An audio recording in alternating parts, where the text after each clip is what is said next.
कल्पना कीजिए, एक ऐसी नदी जिसकी गूंज हजारों साल पुराने मंत्रों में आज भी सुनाई देती है। एक नदी जिसे प्राचीन ऋषियों ने सप्त सिंधु की जननी कहा, लेकिन आज उस नदी का नाम बचा है, उसकी कहानी बची है, पर नदी खुद धरती से जैसे गायब हो गई है। क्या सरस्वती सचमुच बहती थी, या यह सिर्फ एक मिथक है जिस पर इतिहास ने चुप्पी साध ली है? यह कहानी है भारत की सबसे रहस्यमयी नदी की, और उस रहस्य की जिसे वैज्ञानिक, इतिहासकार और पुरातत्वविद आज भी सुलझाने की कोशिश कर रहे हैं।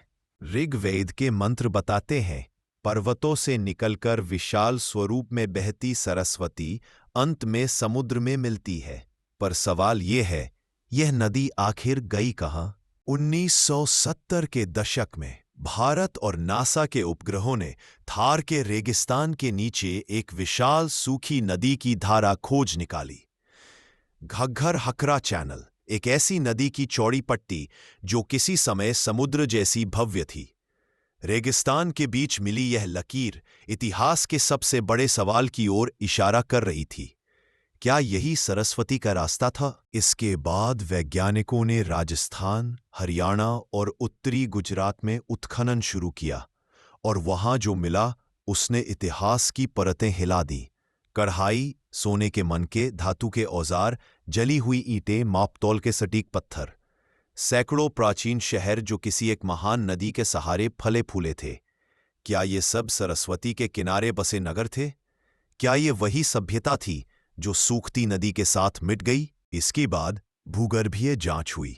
धरती को दर्जनों मीटर गहराई तक ड्रिल किया गया, और वहां मिला प्राचीन नदी की गाद, घुला हुआ खनिज, बारीक रेत की परतें, और सबसे चौंकाने वाली चीज, भूमिगत पानी की एक धारा जो मानो किसी सोए हुई नदी की नसों की तरह बह रही हो। इन सभी संकेतों ने एक ही ओर इशारा किया, सरस्वती कभी सच में बहती थी, और शायद आज भी धरती के भीतर कहीं जिंदा है। इतिहास में कोई युद्ध नहीं मिलता, कोई सामूहिक विनाश नहीं, कोई बड़ी महामारी नहीं। तो फिर यह नदी और इसके किनारे बसने वाली सभ्यता अचानक क्यों खत्म हो गई? पहला कारण, हिमालय का बदलता स्वरूप। कुछ वैज्ञानिकों का मानना है कि हजारों साल पहले हिमालय में एक विशाल भूकंप आया जिसने सरस्वती को पोषित करने वाली ग्लेशियल नदियों का रास्ता बदल दिया। दूसरा कारण, बदलती मानसून धाराएं। मौसम परिवर्तनों के कारण बारिश कम हुई, नदियां छोटी होती गईं, और सरस्वती धीरे धीरे अपनी शक्ति खोने लगी। तीसरा कारण, धरती का धीरे धीरे प्यासा होना। हजारों साल की प्राकृतिक घटनाओं ने एक भव्य नदी को रेत के नीचे दबा दिया, और उसके तट पर बसने वाली सभ्यता धीरे धीरे बिखरती चली गई। इतिहास यह नहीं बताता कि सरस्वती का अंतिम क्षण कब आया, किस वर्ष, किस सदी, किस युग में यह नदी सूखी। यह आज भी एक अधूरी कहानी है, एक पहेली जिसका जवाब धरती अब भी अपने सीने में छुपाकर बैठी है। आज भी वैज्ञानिक उसकी खोई हुई धारा को खोज रहे हैं।